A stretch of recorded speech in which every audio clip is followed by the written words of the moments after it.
Welcome to the 166th edition of Europe Calling. I'm Maximilian Fries, I'm the Managing Director of Europe Calling.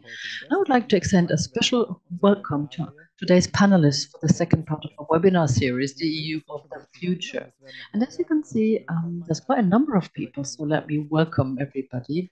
I'll be introducing you to one another later, but perhaps a little bit of housekeeping. So we'll be speaking German and English. As always, Europe Calling, and you have the control panel below that'll, the little globe. You can choose English or German. And the two interpreters that you'll be listening to today are very happy to work for you. So as always, you can ask any questions and rate each other's questions. Today, we have over 1,500 registrations, and this is the only way for us to find out what are the questions you're really interested in. So do use the Slido function. We have two rooms, English and German, so we can sort of mix the question. So do make good use of that. I just placed the link into the chat. And Europe Calling, as always, we use recording, and afterwards you can find a recording on online on YouTube. So if you introduce yourselves, okay, give some name if it's not yours, because otherwise I'll end up saying anonymous user all the time. So much for that. So much for housekeeping rules or information. And I'll start by showing you this little slide that'll show you what we're going to do today. So we have our 5 European members of parliament, so mothers and fathers of this proposal for the reform of the treaty. And they will be speaking in this order, as you can see here. Might still do last-minute changes, but this will be 5 times 3 minutes.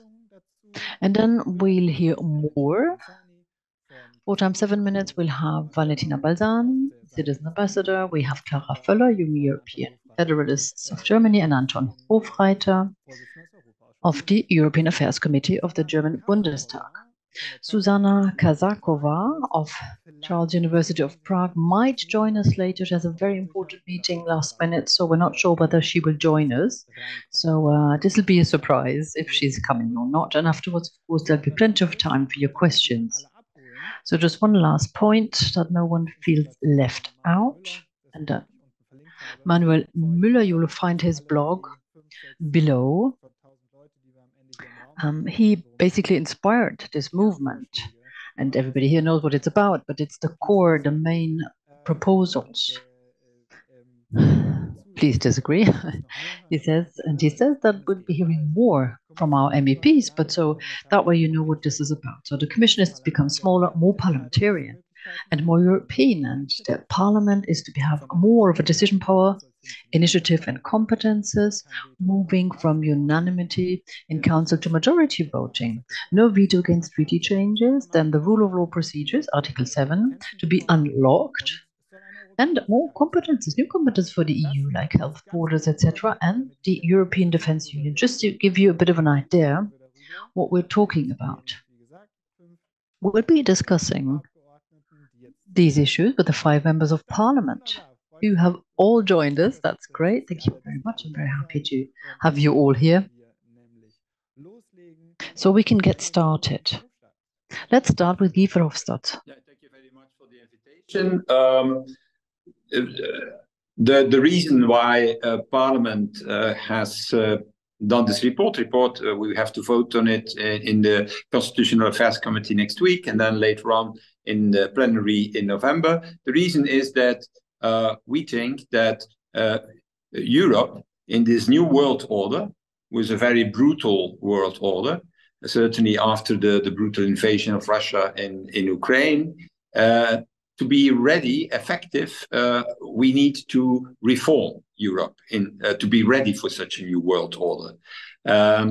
Therefore, one of the important proposals in the report to change and abolish unanimity and the fastest as possible, so that we can take more effectively decisions. And certainly to be ready also for the upcoming enlargement of the European Union. It's clear that by the end of the year, the European Council will decide to open negotiations with a number of new potential member states in the Balkan, Ukraine.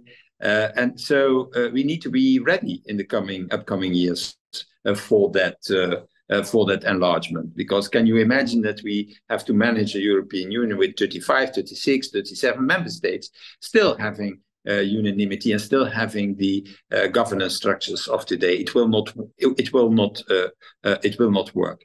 And that's the main goal. And the second main goal is we organize a conference on the future of European Union. In this conference, citizens have clearly indicated what they want to see from the European Union. And what we try to do in this report is to translate these recommendations of the citizens in concrete proposals.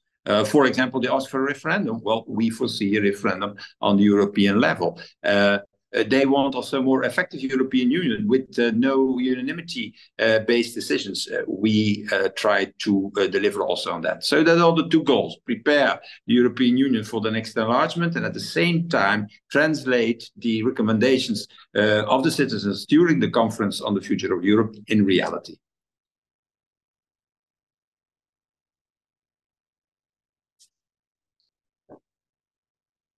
Herzlichen Dank, Guy. Dann gehen wir direkt weiter mit Sven Simon von der EPP. Ja, ganz herzlichen Dank auch von meiner Seite für die freundliche Einladung. In der Tat, Guy Verhofstadt hat schon ein Thank you very much for this lovely invitation. Guy Verhofstadt already said it. We would like to open up a new chapter of the history of the European Union, because it's 16 years ago that we signed the Lisbon Treaty, and in a dramatic way, the world has changed. If we look at the debt crisis, the pandemic evolution, COVID-19, the Ukrainian war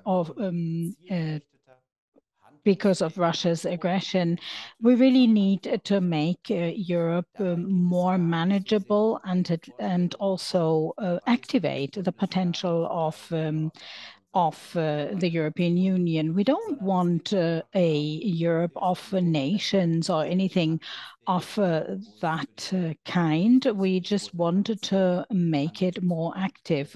We want to increase the functionalities of the European Union. We want a defense union, for example. I think we all know that we won't be able to establish European armed forces overnight, but at least we want to open up the way for a structural reform in that sense. We also would like it to engage in the energy sector, would like to decarbonize the power generation, for example. We would like to secure our borders, at the same time protect ourselves from trans-border crime.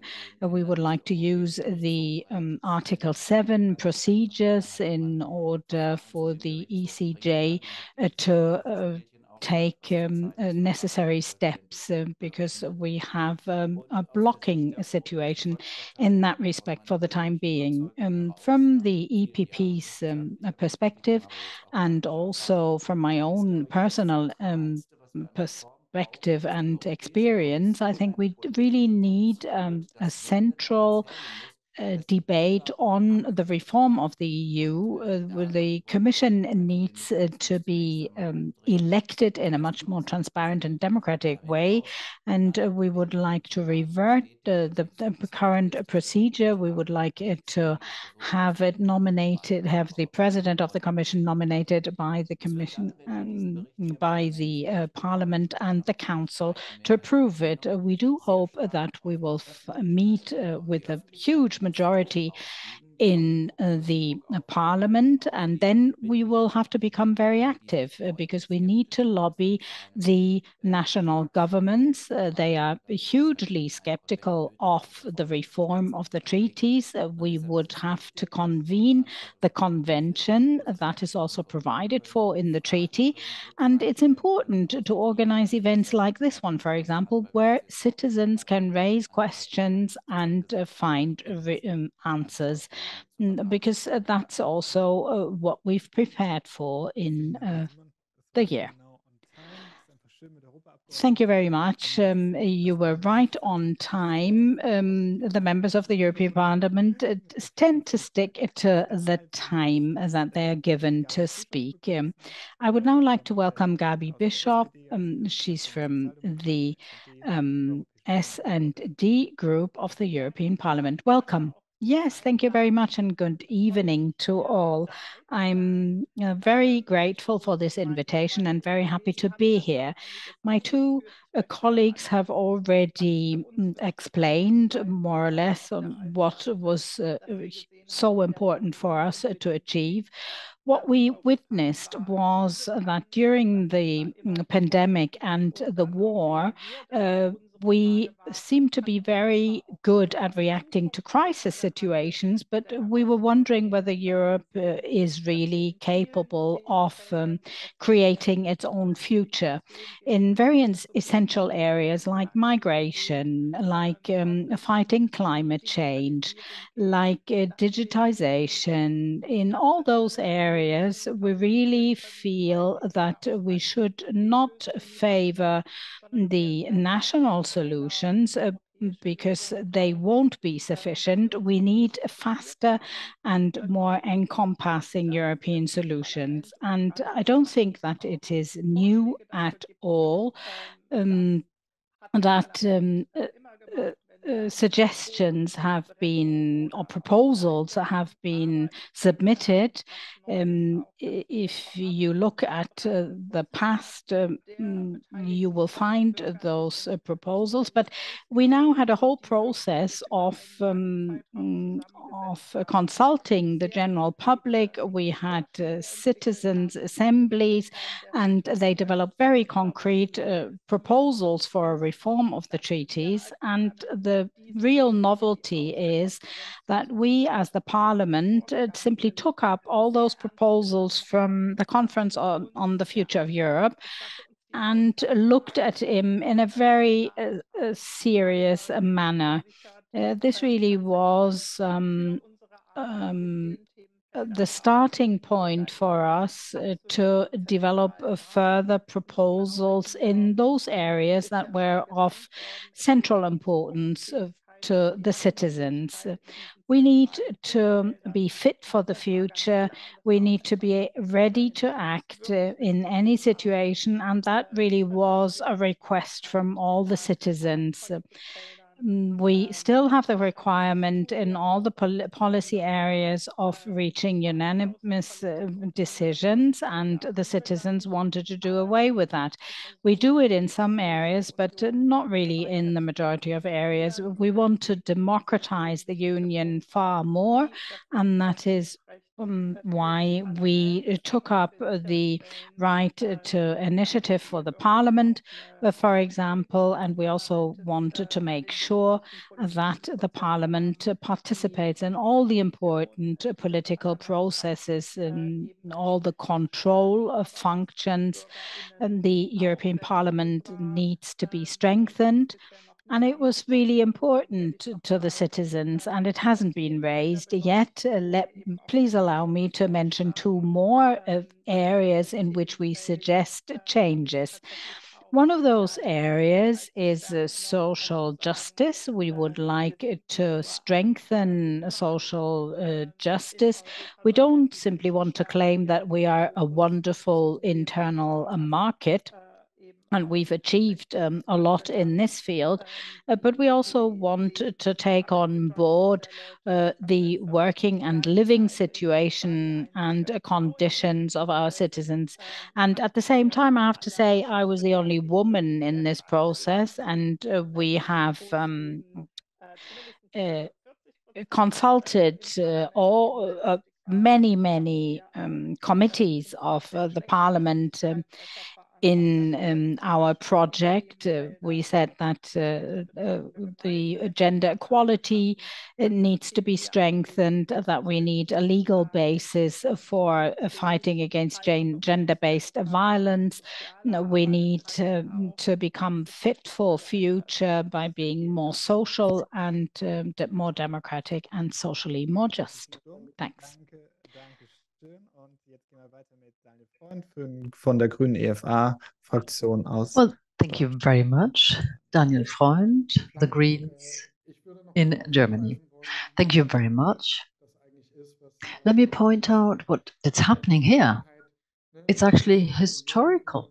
Looking back in the past, there have been a number of changes to European integration on the treaties, but often the initiative was taken by the governments. So there's never been any large debate in the public. We, as members of parliament, you can compare us to the national members of parliament who do not have the right to take the initiative on legal text, but we can take the initiative to suggest that the treaty is amended. And this is what we're making use of now. What we've heard of the conference on the future of Europe, this has been a major aspect. So it's very important. Let me point out, it's important not to stop here. You know, the process must stay in flow. You know, there's always a crisis. You know, there's horrible things happening in the world, and there's always, you know, might be a reason or excuse not to continue the process of reform, but that shouldn't stop ourselves. And that'll help us get prepared for the future and know better how to deal with crisis. There was a pandemic and there was a war. And looking back at the past, this means that it takes a long time to find the common denominator and agree on that. Or we take steps without involving Parliament.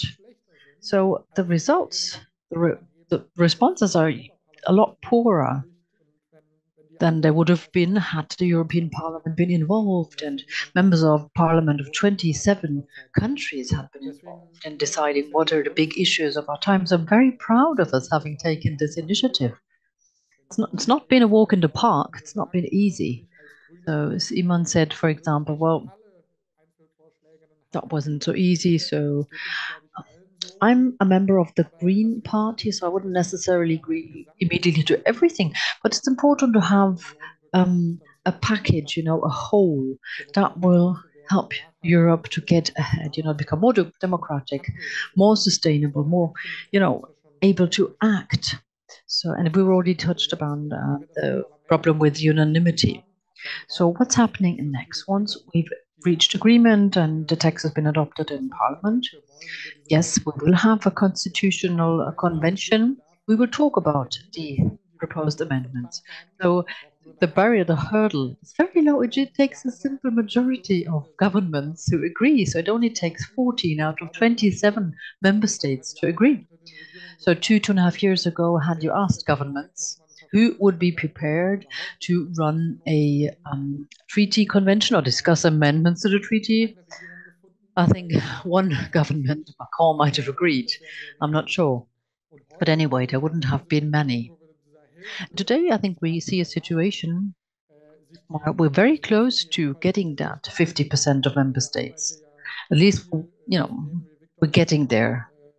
Now, Viktor Orban and how he destroys and undermines the rule of law and democracy in his country. He was a good campaigner. Nobody abused the veto as much as he did, so we cannot possibly continue that way. It's a risk. It's a risk to everybody's security. So I'm convinced this is the right moment to start this debate. It's only a few months until there will be the vote for the European Parliament, so I hope we'll get there. Thank you, Daniel. Helmut Scholz is next. You have the floor. Do fire away. Good to have you. Let me mention that you are with the German left. Thank you. Thank you for having me at this evening's seminar. this webinar? Well, let me say that Europe is a project of the left. The Valentina Manifest is the basis. And just last week, we added, and in addition to the old manifesto of 80 years ago, and we handed it over in the parliament. And we're pointing to what's happening in the present. What should Europe look like, and who should be taking decisions? And this was basically the preparatory work for our report in evaluating the results of the Conference on the Future of Europe. So continuing with this initial direction,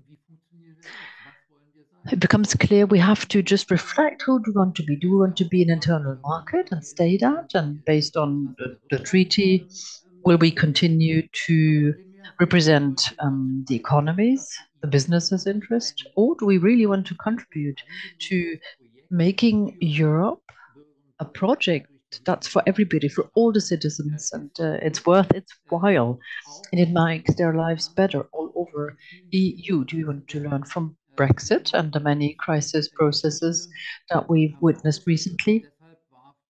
Also looking at what's happened in recent history. So the Conference on the Future of Europe was the leitmotif, the red thread, looking at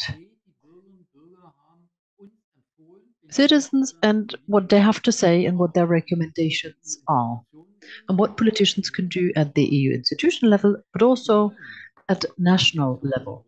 We want to become a social Europe. We want a social European Union. We want an energy union and a democratic union.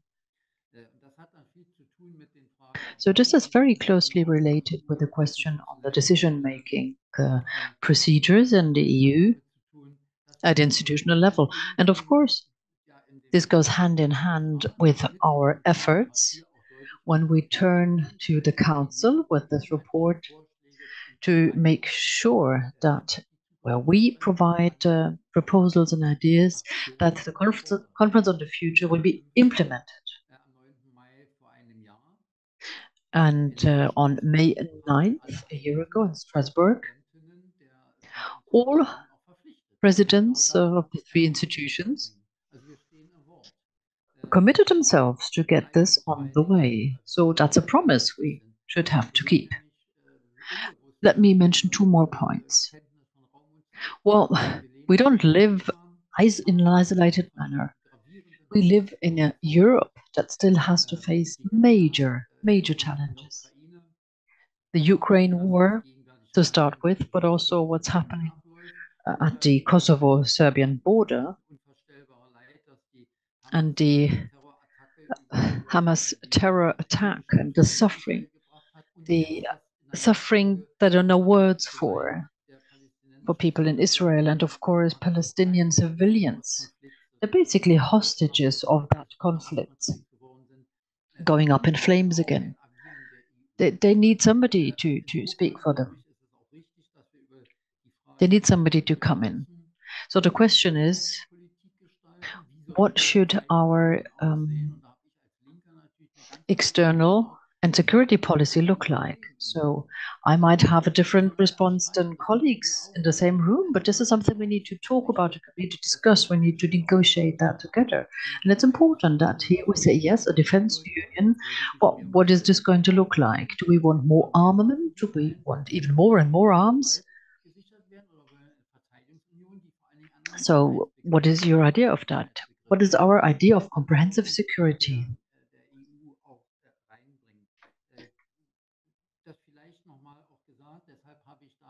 Well, having said this, I have a brief statement in the report, also enlarging upon how I see things and how we can make sure to be heard, because it's only when we speak with one voice and we make sure that there's a whole range of amendments and that this is a package, then we will be heard. So that's why it's so important that the five co-rapporteurs go hand in hand. And I'm very sad to say that the co-rapporteur Saryusz-Wolski, at the end of the process, said, no, this is not the Europe he wants. So he stepped down as a co-rapporteur. So this is the second challenge. Just give me a minute. So for this European Union, for this Europe, we need to fight. We need to make efforts because there are so many other threats and issues. So I think this is our responsibility during this mandate. I'm sure we can get this report across with success. Thank you very much, Mr. Scholz. These were the contributions of the 5 members of the European Parliament. We will now hear the comments, and we will start with Valentina Balzani. She was a member of the Conference on the Future of Europe. And this conference has already been mentioned by all the MEPs, and she was also in the working group on constitutional questions. And therefore, I'm hugely interested in hearing from her as a representative of the citizens, if you like, what she thinks about the report. Thank you for being here. Hi, Max, and do you hear me? Yes, and thank you for the invitation. And as you already said, I was one of the 18 citizens ambassadors at the conference. And we worked hard on the proposals. But as you already said as well, I was in the working group actually on value and rights, rule of law and security, where also Daniel Freund and Helmut Scholz sat. And in the working group, we had some challenging topics. And among them, we have a long and heartfelt discussion on one point concerning the strong measures to take to safeguard the rule of law within member states. And it was an action that I warmly supported. And I have been very pleased to find it within the AFCO draft report, referring, it is point 17, I think, and referring to the Article 7 of the TEU.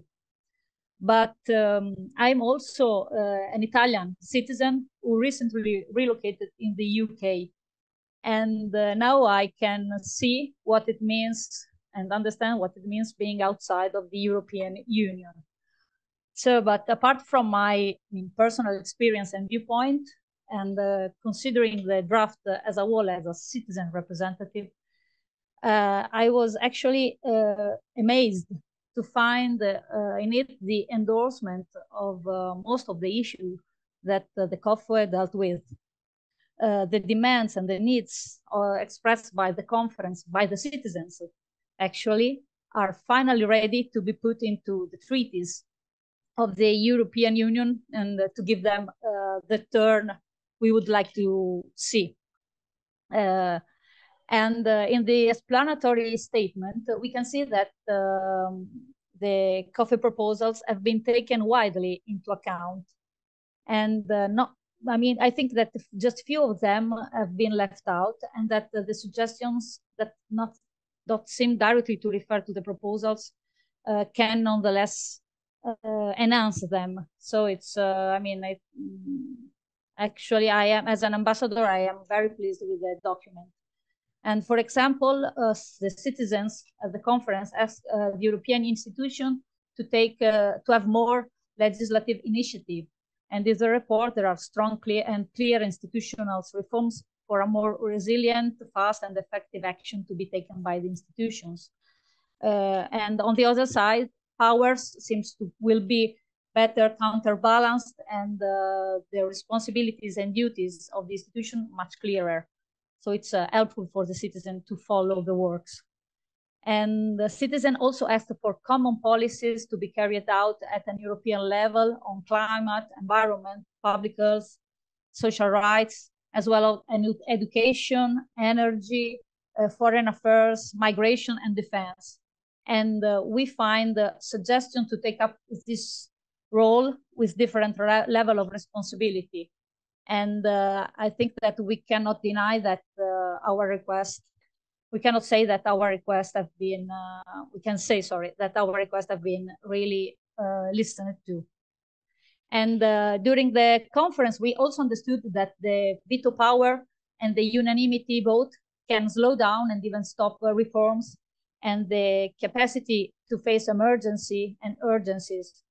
And we find in the draft the amendment suggested that proposed just to replace them with the qualified majority voting.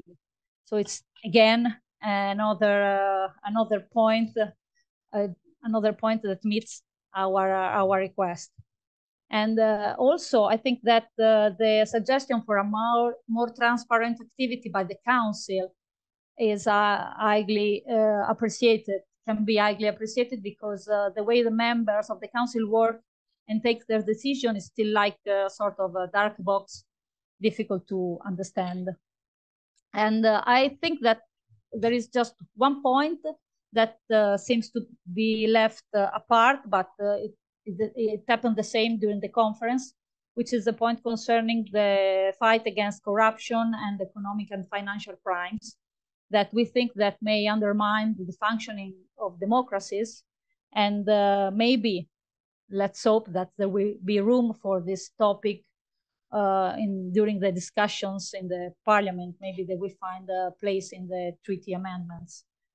And conclusion, I can say that the draft reports is very faithful to the COFE final report, and it claims for a more inclusive European Union, not only in its functioning, involving with a bigger involvement of social partners and the civil society and also of the citizens, as well as with a more active role from for regional and national parliaments, but also in its language, that we can see some amendments try to be more inclusive and genderless or gender inclusive.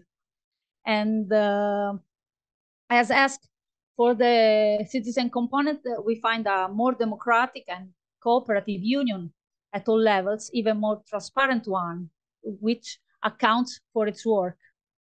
So if the treaties will finally incorporate this point, they will accomplish, I think, the expectation and the wishes of the most part of the citizens which were working actively at the COFE.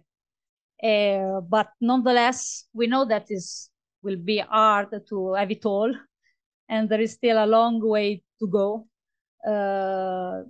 before having even few suggestions accomplished. But I mean, so far it seems that the promise to listen to the citizens has been kept.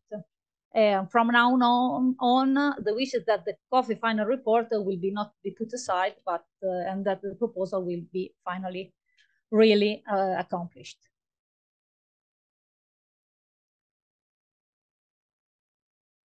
Ganz herzlichen Dank, Valentina. Thank you very much, Valentina. And I think you mentioned a lot to which our members of parliament will later on react. But let me first move to Clara Föller. She's the president of the Young Federalists in Germany, and I would like to invite her to speak. Congratulate you and thank you for including a lot of proposals, a lot of the demands that we as a young pro-European and non-partisan youth organization have been advocating for years. I can understand how hard it is to reach a compromise here, but it's really, as it's been said before, it's a milestone, and I wish you all the best for the challenges yet to come, and that we actually manage to get further with that. Many things have been said already, but I would like to highlight that there are indeed at the moment two crucial shortcomings the EU is having. One is the lack of its ability to act, and the second one is a real European democracy. If we go on the first one, we have, of course, many examples of where the EU isn't really able to act, also in time. And there are already a lot of ideas also voiced in the Conference on the Future of Europe how to react on that. Therefore, the abolishment of the veto principle is one of the main things that really needs to be done. I think I've read in the last days also that Viktor Orban is now calling the brutal Russian aggression in Ukraine a special military operation, and I think that's a very serious sign of why we need to overcome this veto principle, like very serious sign once again. However, there are also other areas where we need to strengthen the EU's ability to act. For example, when we look into finances, so everybody knows where's the money, there's also the power. So also the EU, as big as it is, but also the EU needs a stable financial situation in order to be able to actually do something with this money. And then, we have of course the enlargement discussion, and here I would just like to add that there are a lot of people out there who are saying that there needs to be first enlargement, and afterwards we can talk about the treaty reforms and the constitution. But here I would really like to strengthen you in saying this is not possible. I mean, this has also been confirmed by the German-French expert group, that actually there cannot be enlargement without treaty reforms at the same time. So, but let me come to the second part, the strengthening of the European democracy, because one thing that we need to understand is that in the heart of the EU there is its citizens, and there always will be its citizens, and these people must be heard, and these people must be given the tools to express their voice. And ultimately, these people must be given the power to actually be involved in decision-making. This being said, it's very clear that the EU is not longer only an economic project, but it's actually a political union which decides on policies that have a real impact on people. And this already is enough to strengthen the people's voice and the people's power in decision-making. And as EU decisions affect people's lives, this decision-making must be strengthened in European democracy.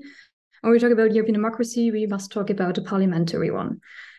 And this is something you cover in your report. And I think that's pretty important, because strengthening the parliament in both having the right for initiative, but also appointing the commission president, and then also the focus you lay on the commission president and the power she has is pretty important. Although I would say that let's not forget the Spitzenkandidaten principle, and that again only makes sense together with transnational lists. So whatever we talk about, reforming European democracy is a project that goes in various levels, and that must include various reforms in it.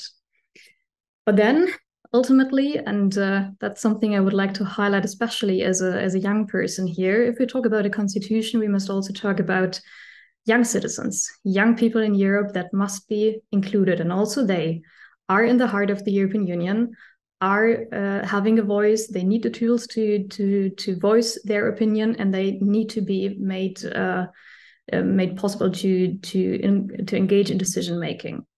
There is an example, which is the Council of Europe, where young voices and decision making actually works quite well, because they have found a way which is called co-management, where there is an elected institution by youth organizations, where they on the same level as member states are co-deciding on decisions that are taken in matters that are important to them.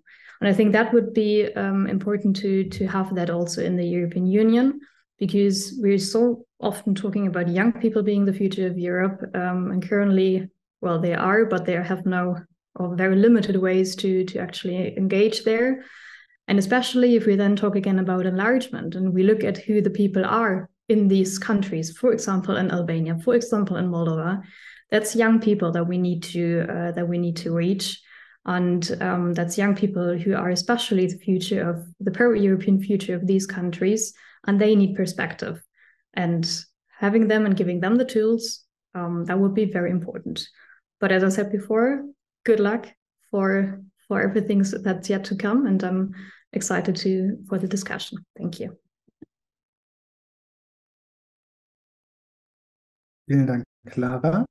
Dann schließt ab mit dem Thank you, Clara. Last but not least, Anton Hofreiter, member of the German Bundestag and of the European Committee. Welcome. Well, welcome to you. Thank you very much for having me. This is a very interesting webinar. Congratulations to the European Parliament and the 5 rapporteurs and co-rapporteurs, because it shows that the cooperation across parties, across factions works. You know, this is an honest discussion process, and this can provide excellent results. I like this report. I'm a great fan of it, and it's important to have it now because the European Union needs more than ever before this kind of reform to be ready to live in this very insecure world. Just think of the climate crisis and the escalation of it. This brings about dangers and threats for people all over the world, including us in Europe. Look at how many people are fleeing their hometown, their home countries. Look at the autocratic regimes and the difficulties they bring. Look at China and its economy, of course, but also democratic factors. Look at the crisis, the wars. Thank goodness we managed to avoid or to help avoid that China would attack Taiwan. But we've already got so many wars. There are wars going on that we tend to forget, and the European Union perhaps doesn't come in first. Let's think of Ethiopia. The war there killed 500,000 people, and then so many dead people to deplore in Ukraine, and Wujids attacked, and Armenians fleeing Azerbaijan, thousands of people, and the horrible terrorist attacks by Hamas on Israel. And this means that the European Union must step in much more.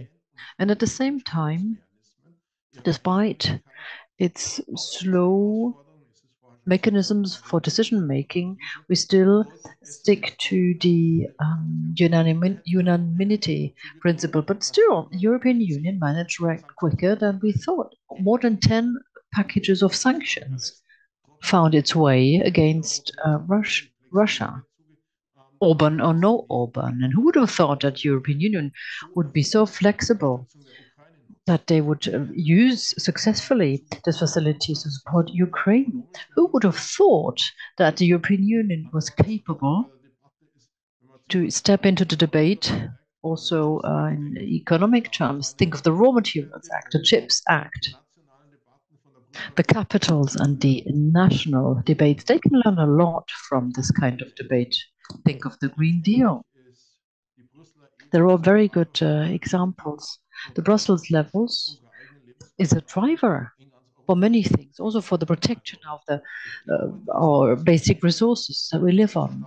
So the Brussels level is very much underestimated, I believe. But at the same time, it's important and it's necessary to be able to act, because we have one crisis following another. So we need to able to act big. And this means that we need to abolish unanimity decisions in many realms, but also to understand and take seriously the fears of smaller member states. They might be justified. For example, the Baltic states, states with 1 million inhabitants. There's more, even smaller. Let's think of Malta, with even less inhabitants.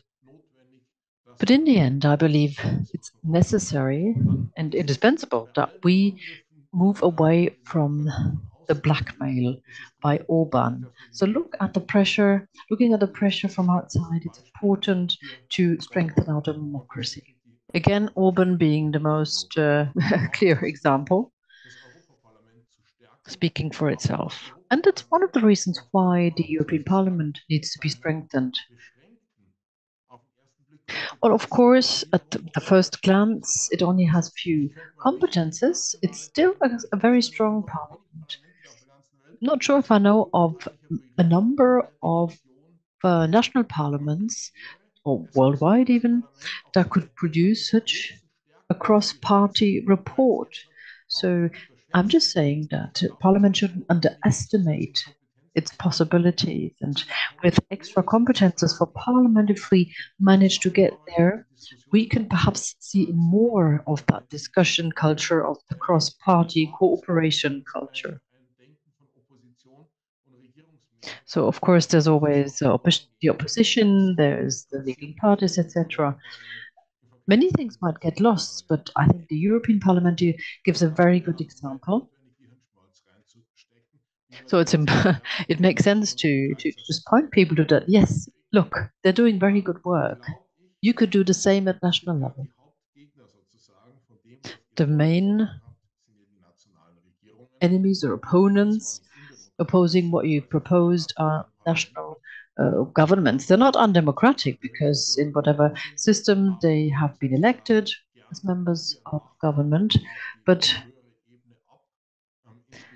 national governments are never really happy to hand over competences at a supranational level. So it might be a good idea how we can convince the national governments to be more of an ally. So let's play the green card, the initiative for national government. That won't be enough to motivate national parliaments to become a real and true ally of the European Parliament, making sure that the European Parliament becomes stronger and gets more competences for more simple decision-making paths. And in the end, to be convinced to have fewer vetoes. And I think apart from the dialogue with our citizens, this is the heart of our piece. Potentially, the best allies for the European Parliament are national parliaments, or parliaments amongst each other. And apart from what we have already, we should strive for stronger and better ways of cooperating between the national parliaments and governments and the European parliaments. Always good to get together and talk and discuss, but as soon as things become relevant, we have more of a chance. So the European Parliament, if they get national parliaments on board as allies with the support of the citizens, I think we can move a lot. We can act big. And we've taken over a number of recommendations by the Conference on the Future of Europe. So yes, we do have a great opportunity to get things through with the support of national governments. Thank you very much. Thank you. Thank you, Tony. Thanks, everybody. So what you just said about parliaments cooperating amongst each other, that's very interesting. And yes, we do have 5 members of parliament here from different parties. We have more than 80 questions from our listeners. I don't think we'll cover them all, that we won't manage, but we'll try our best. So Valentina, Clara, and Tony raised a number of points as comments, and allow me to give each of the European parliamentarians the time to pick one point, one issue, and enlarge upon that. So from that way, we can get a feedback from you, and also learn from you what was the most important feedback you heard, and what is the way not to choose. I just stick with the same order, but before we start, and Guy will be the first, let me explain that I will post the links on the report in German and English because someone asked, so you can read through that. So, Guy, your reaction on what you heard. Need to turn on your microphone, Guy. Oh, Guy, we can't hear you.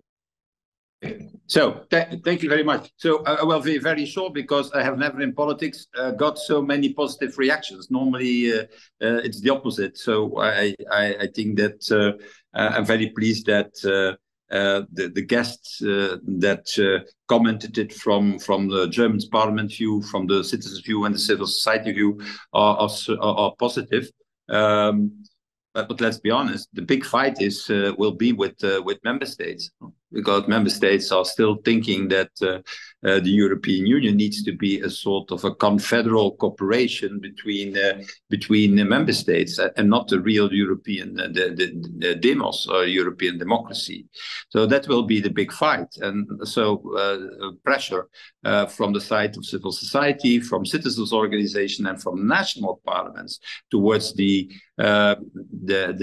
national governments will be crucial. Crucial, first of all, to obtain a decision by council to start a convention, and certainly crucial to make it possible that most of these proposals will be accepted.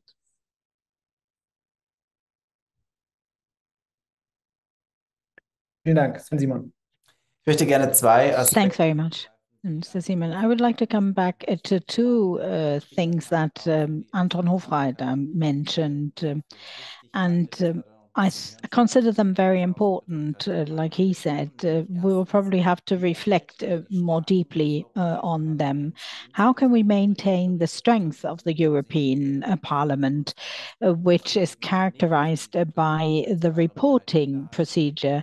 And then the second thing, the majority and the minority. It does make the parliament very strong, but at the same time, there's a weakness inherent in that because political communication is more complicated. In the end, it'll always be a compromise, and you can't see where's the minority, where's the majority, and we'll have to maintain that. And it is important to the extent that we were talking about the election of the president of the Commission.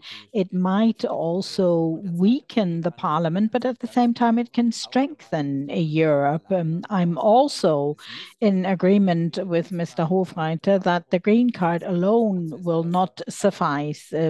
Many of the national parliaments will have to participate more strongly in the legislative procedure without making it more complicated than it already is. Gaby, Bischoff, please.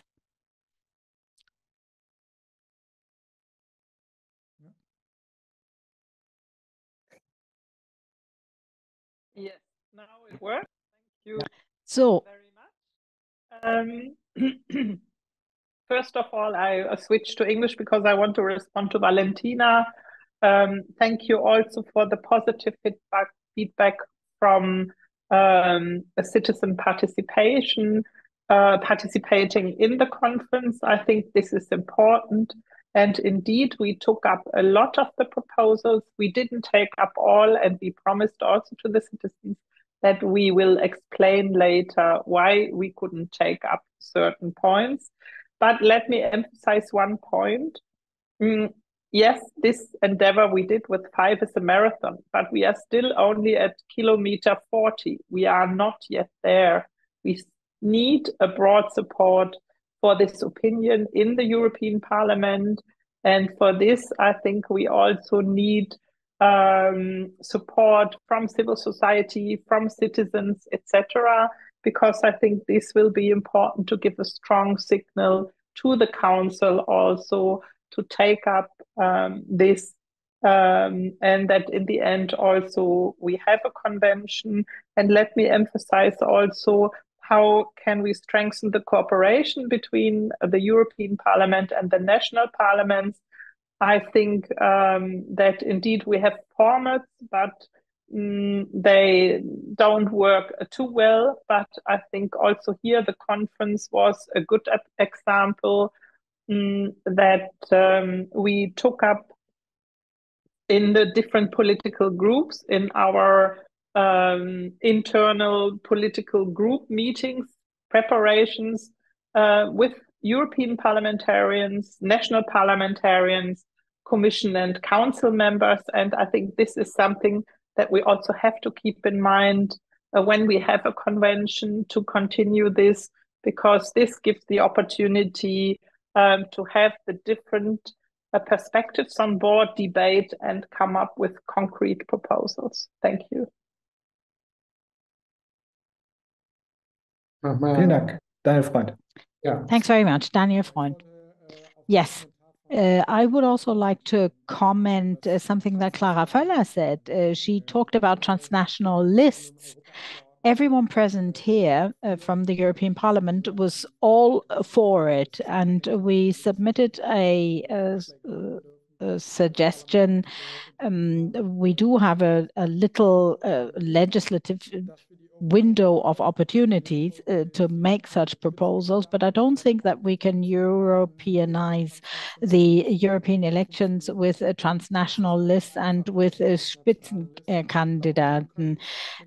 It is more simple, of course, but I do think that we can do a lot with the party families to make the next European elections more European, so that in the national countries, the citizens will not simply sanction certain political parties, and it will not be a pro or against the traffic light coalition in Germany. We will really have to consider how European do we want to conduct this period right before the European elections. Can we not formulate a common program, for example, as European parties?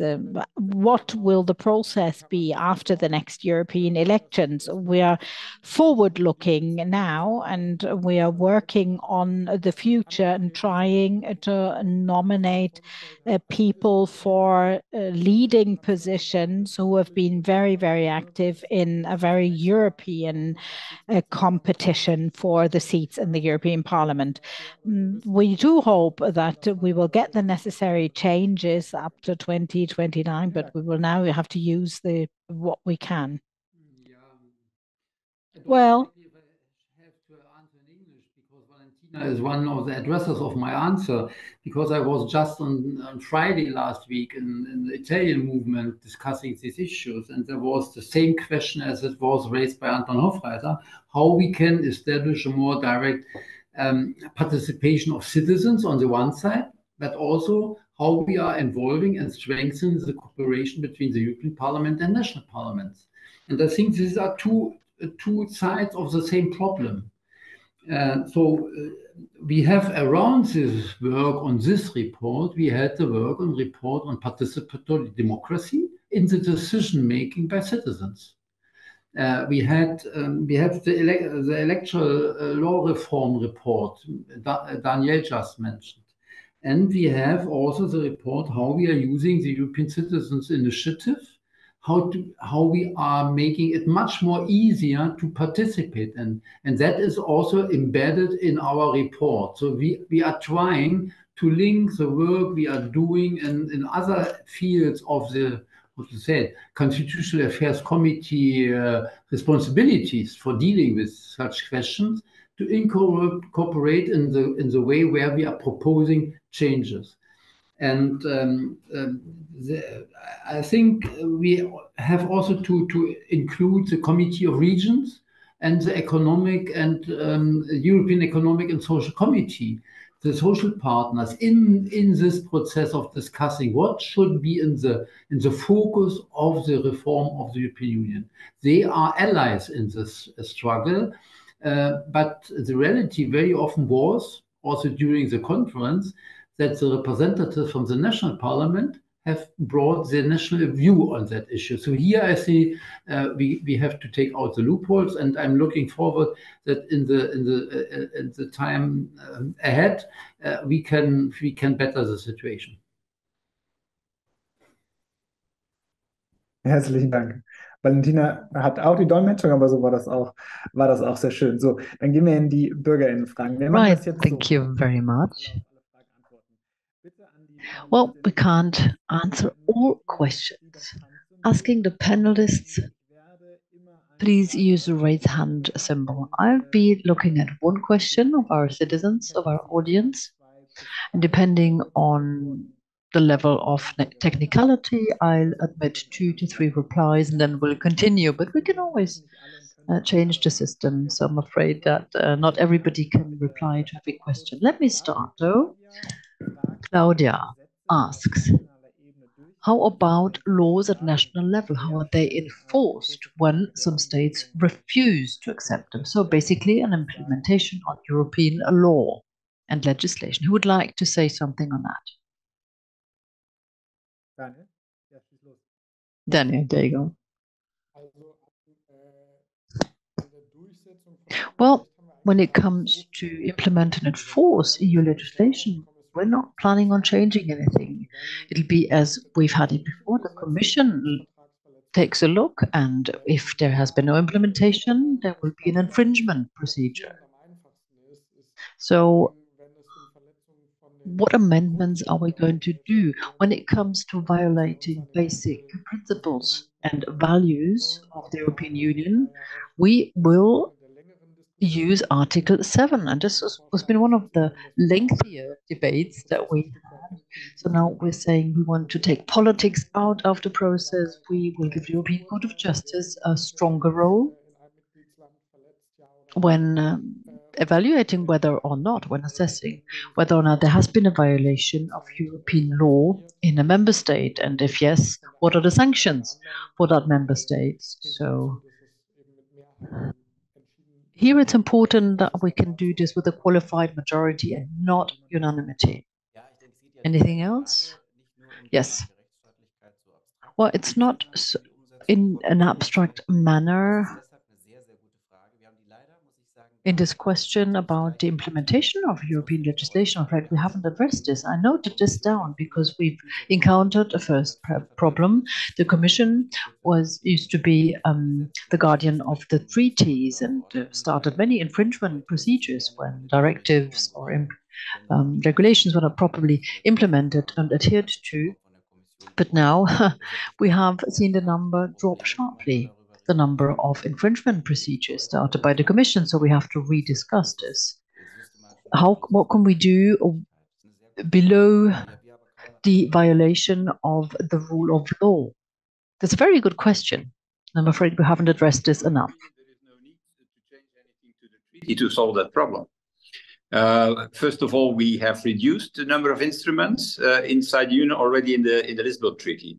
That was one of the big issues during the previous convention, and that ended in the Lisbon Treaty. So we have reduced dramatically the different types of instruments in the Union to do that. And then secondly, it's a question also of strategy. If you use more regulation and less directives, then you solve the problem immediately, because with regulations, the regulation is clear, needs to be adopted, while the problem comes when you use too much directives, and every country does something different inside the directive, and then after 5 years, you see that you need again to harmonize the differences between the application to a member state. So I think already in the existing treaties there are the necessary instruments to solve that problem. Oh, vielen Dank. Das war doch eine sehr ausführliche. Well, thank you very much. Those were interesting answers. I think that was what Claudia, who asked the question, hoped for. Now let's continue with an issue that many voted.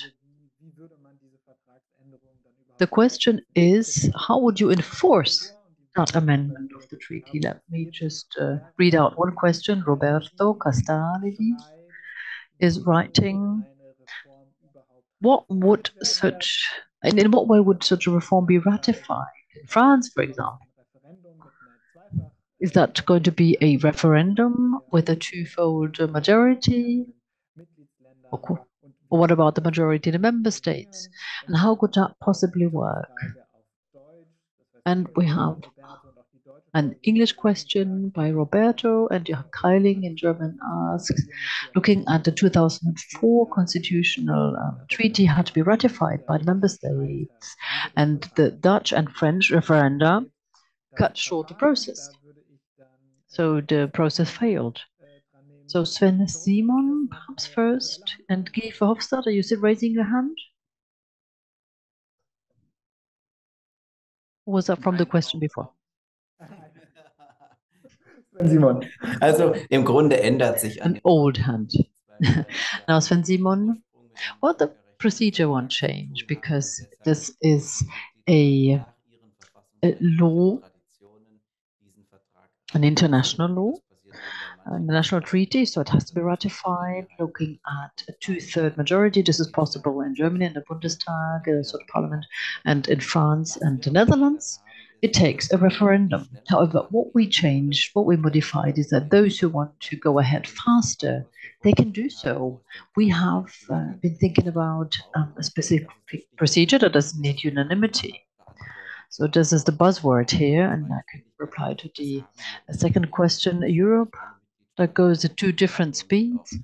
Well, this is basically what we already have. Let's look at the Schengen Agreement, for example. We have European Union states that are members, but also non-European Union states. Switzerland, for example, they might have signed the agreement. Of course, it'd be nice if everybody had the same speed, but it's always good to have some who can bounce ahead. And a member state only is bound to do so. It's only mandatory if they ratified the treaty. Gaby Bischoff.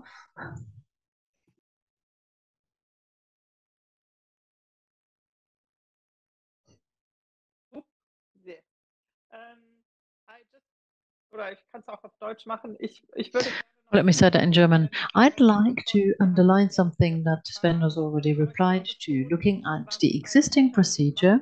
That's already a good start.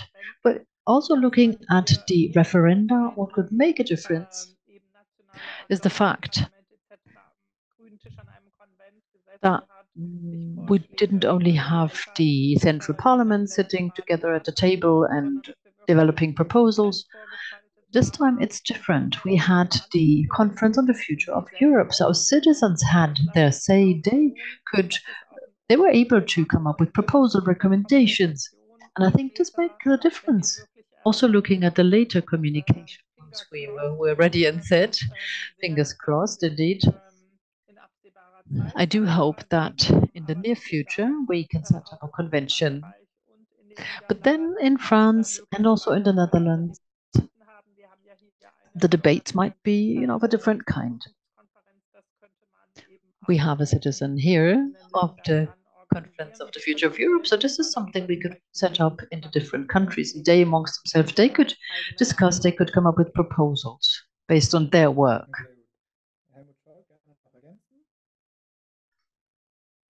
Helmut Scholz? Just very briefly, I would also like to come back to the referenda.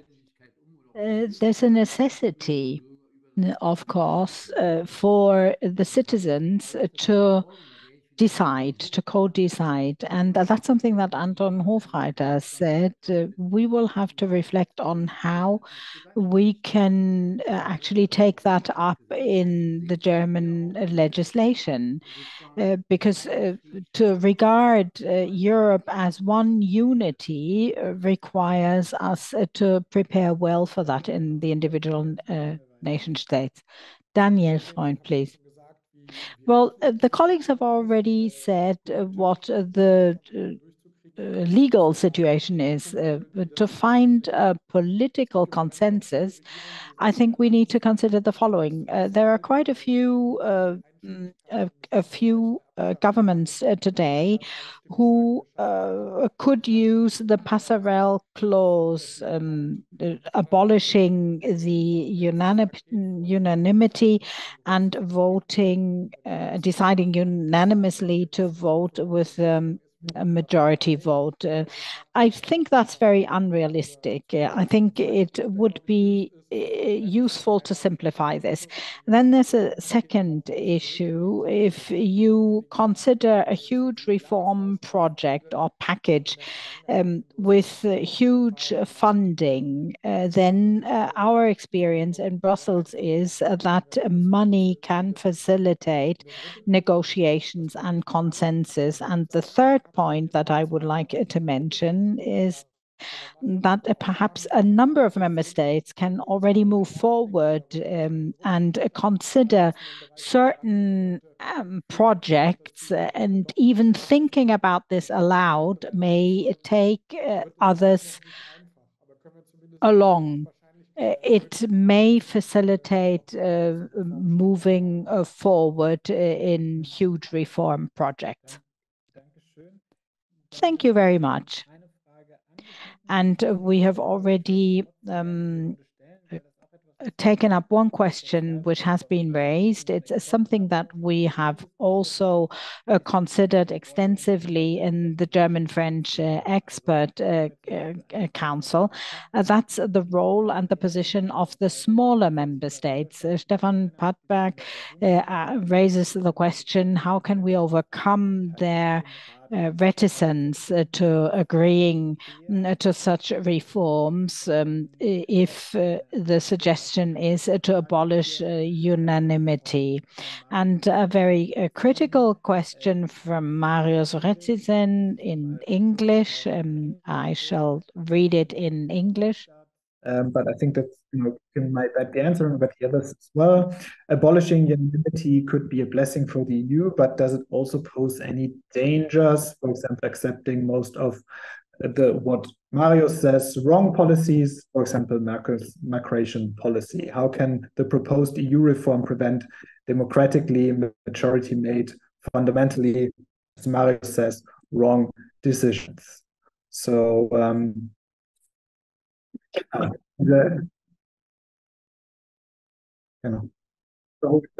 bitte. Yeah. So yeah, I am. I'm not coming from a small member state. I come from a medium-sized member state, so Belgium. That's I say that directly to Daniel because he had a little chat during the conversation. So and like all the other rapporteurs are for Germany, so I think I'm the best to respond to that question. In the report, what we do is we say, look, we want to skip and to abolish nearly everywhere unanimity, and we want to do so by changing qualified majority. Qualified majority today is 55% of the member states representing 65% of the population. What we do is to strengthen the position of small and medium-sized member states by increasing the 55 to 2/3, representing half of the population. And the second way to do that is to foresee super qualified majority in a number of what I call more existential issues. Issues that can, for example, be taxation, or that can, for example, be an operation by the European Defence Union, things like that. So, in what we do in the report is we see the possibility to end unanimity, not by using the passerelle, but Daniel is right. It has never been used since the Lisbon Treaty, and it will never be used because you need unanimity for that. And it will never be used because when you use it, a competence comes from unanimity into qualified majority as of today. And that is not what small and medium-sized member states want. By changing qualified majority and by introducing super qualified majority, in my opinion, is a real chance to end the veto right and unanimity requirement as we see today. That's the philosophy behind the whole proposal. And the second question was, if a majority takes wrong decisions, but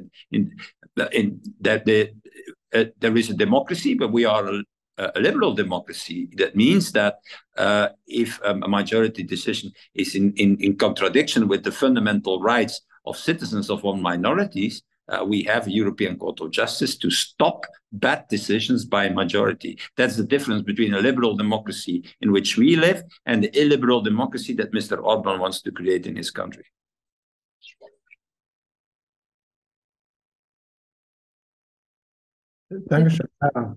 If I may, I quickly wanted to address the nature of the questions rather than the technical aspect of it, because I think we must be very honest. I come from a big member state. I come from Germany, and but I have to be very honest that if we introduce qualified majority voting, that will mean that my interests will not win in some discussions. That the things that I want to win, that in the result there will be more people that that will have a different opinion. But that's simply how democracy works, and that's why probably it's also worth it. To think that through and to have like these ideas also within the European Union. I think what is important is that within the European Union we must overcome the intergovernmental idea of how we work together and instead become European citizens, like real European citizens, understanding each other not anymore as Germans, Belgians, Polish people, and so on and so forth, but actually as Europeans. And this is why we need also governing mechanisms on the European level that allows me to be a European and have these European decision makings. And I think that's simply important to understand. And maybe just for the record, I think the discussion whether Merkel's asylum and refugee policy was right or not, I think it was very human based, and that's also one of the core values of the European Union.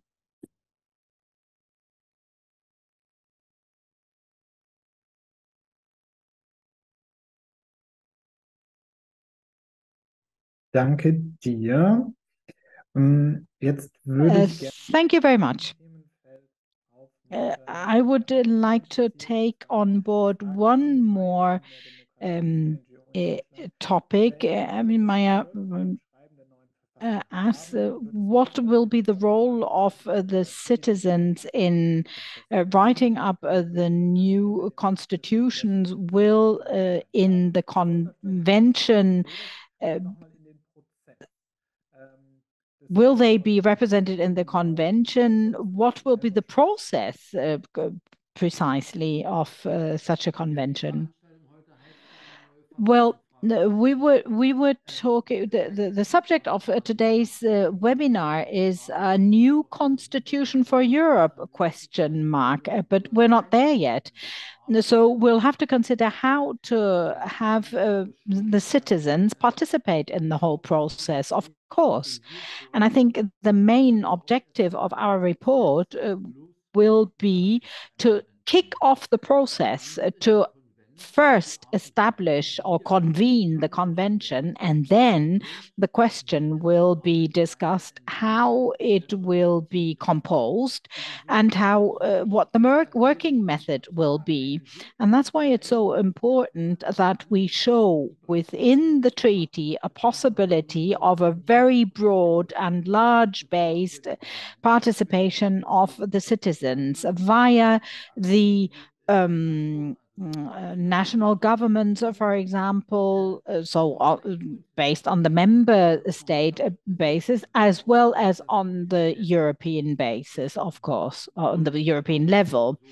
I think that would be my take on our desire to have citizens participate. That, for example, the digital platform be reopened. It was a hugely important tool during the conference because the citizens were able to submit their ideas and wishes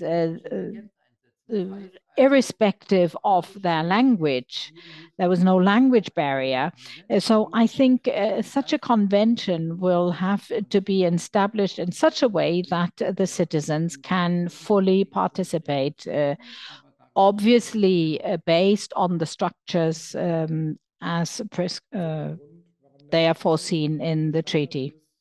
Ende, ne, es hat Referenten in den Niederlanden und in Frankreich gegeben, die dagegen waren. Und ich glaube, mit einem Grund, warum das passiert ist, es gab eine Debatte, die viele Menschen nicht mitbekommen haben, und dann. Well, yeah, I think there's been a debate that many people didn't hear about, and we've had referenda or votes in countries that didn't talk about whether about the issues at hand, but whether or not people were happy with the government. And this is something we should avoid. So our ambition was a different one from the start. We wanted to have the citizens on board. We can't get 450 million people together, but we've started a great experiment with this conference. 800 citizens chosen, arbitrarily, and Valentina was one of them who was chosen at random, but represents the population in a sense, given the age, the origins, living in a village or in a city, etc. So what we did with the conference and the structure, meaning that we're looking at the treaty plus getting the civil society on board and having the citizens involved. So when we have a convention, we will have citizens on board as well. So that way we can have a very broad basis right from the start. Thank you very much. Now, one more question. We have a little less than 10 minutes. So let me touch upon two issues. David, UK, asked a very important question. Let me read it out. David says he read that there were no amendments on Article 50 on leaving the European Union, and he thinks that's not a good idea because, well, this is what brought about Brexit in UK, so he wonders whether that was a good idea. So reforms on Article 50, that's his question. So of course you can voluntarily leave the union, but you can be excluded from the Helmut Grossmann, for example. Are you thinking about excluding member states who do not adhere to the basic rules? So questions on Hungary and the rule of law as well. So leaving the union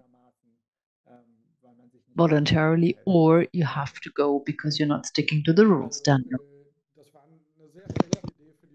Well, that was a very bad idea for the British to leave the union, but then the decision was taken with democratic rules, with democratic decision making. Once the British have left, apart from the AFD, there is no parliament, no group in the parliament anymore demanding that we leave the European Union. So thank goodness there are no more parties or groups demanding that we leave the Union.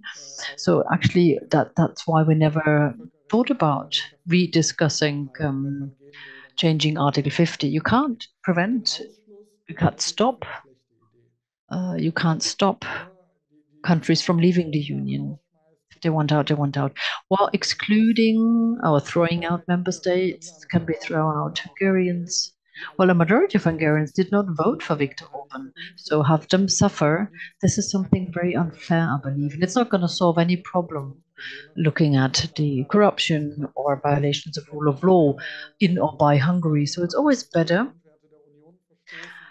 to see countries, when they violate Article 2, the basic values of the EU, it's always better to go for reform. And we looked at Poland, it can work.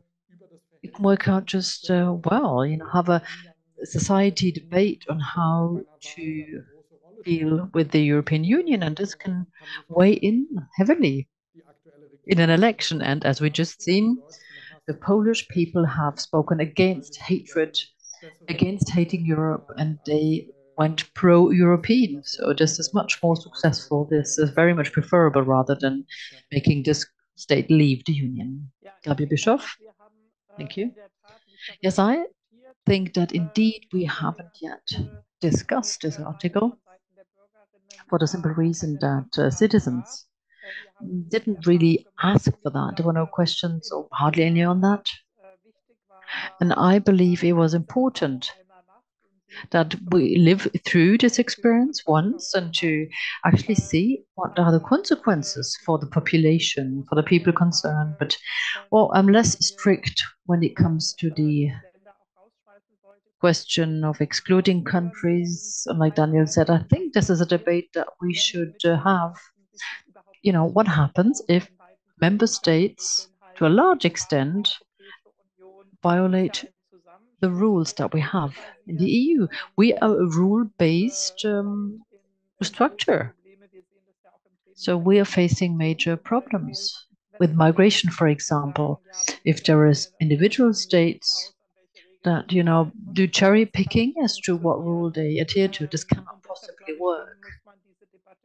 So this is why I think we need to debate, but looking at our work, our efforts, what I explained was that we are based on the recommendations that we gained from the conference on the future of Europe.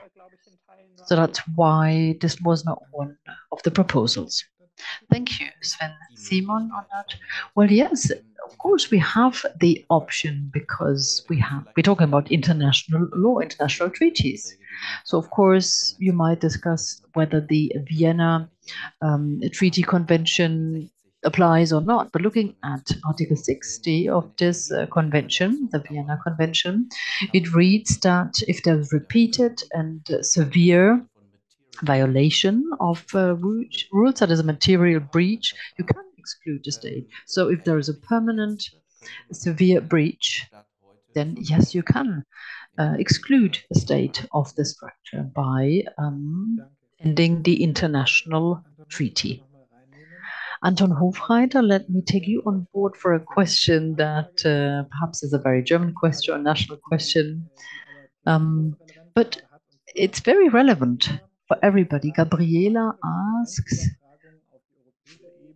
now, giving the European level further competences, is that actually possible given the German constitution now with Germany's reaction to the Treaty of Lisbon? We got the impression that, or it was said very clearly that it was just about acceptable. Well, I believe it's possible to convey more competences at European level. But looking at our basic law and its preambular, it very clearly states that an ever more integrated European Union is what we're striving for. So I think we should take our basic law by the letter. Now, what the Constitutional Court ruled at the time, that is when transferring competencies, they must not disappear in a democratic nirvana.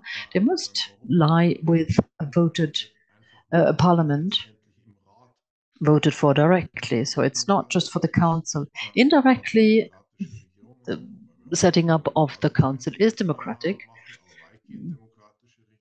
leaving Hungary perhaps aside because they're not really a democratic government, but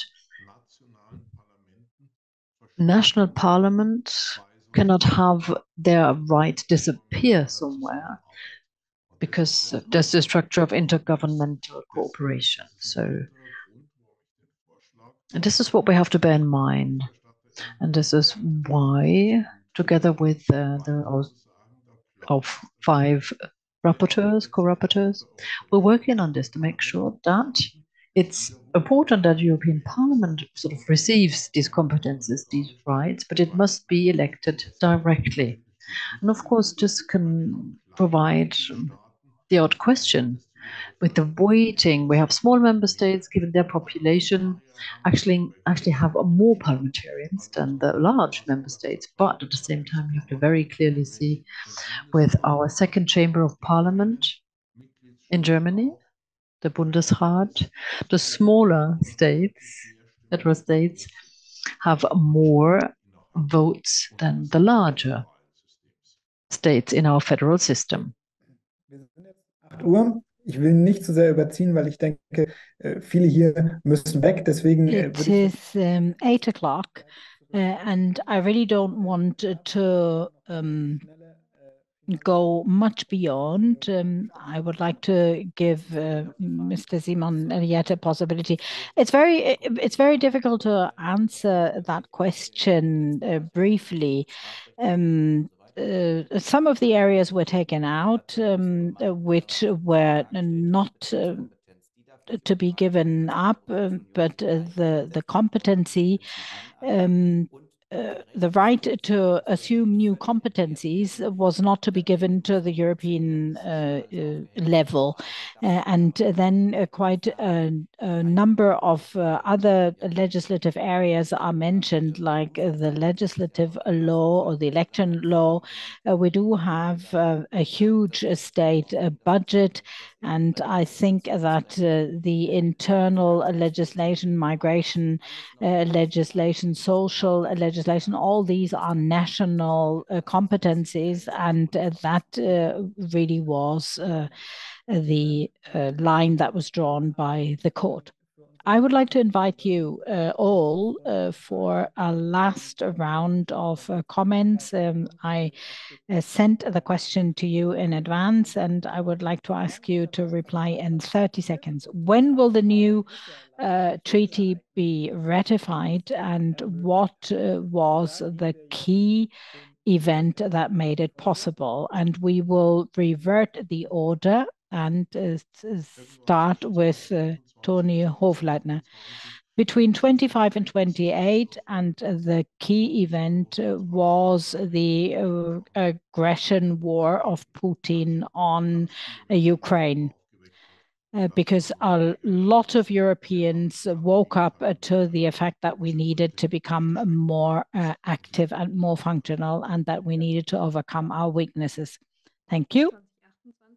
2028, when those processes that need to be taken on board are finished, but before 2030, because many new candidates want to join the European Union before 2030, and that's the pressure that's building up. So it'll be ratified before then in 28. Valentina. I think also within 2028, with the new European Parliament, of course, when a new discussion can be set out.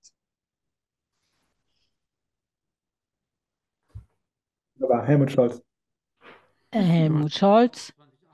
I also think 2028, at the latest 2029, just before the next European elections. Two reasons. The enlargement round will then be there, and there will be a necessity to overcome the negative effects of the climate change, and the climate objectives need to be fulfilled. We need the social union, the climate union, the environmental union. We need all these unions, and that's why the treaty must be ready for it. Thanks very much, Daniel Freund. I would say 2027, and I do hope the trigger will not be the fact that we will be missing a reliable partner in the White House in the US. That would speed up the process. Gaby, Bischoff? I also think it'll be before 2030 or 2029. I think Clara is right with 2027, 2028, because after, in the end, it will not be one event that triggered it. It'll be a whole change of challenges that we've gone through that really drives home the awareness that we need to be able to react as Europeans, and that we need to be courageous and bold.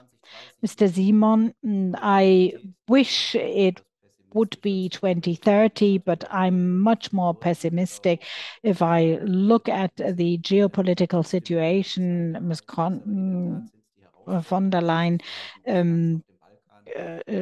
looking at Israel, but also the accession candidates will play a role, and China, and the Europeans will understand that we need to stand united. Together with the enlargement of the Union, and it will be realized the biggest realization of the big strategist Vladimir Putin.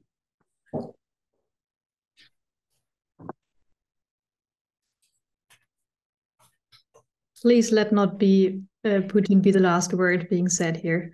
No. It was a.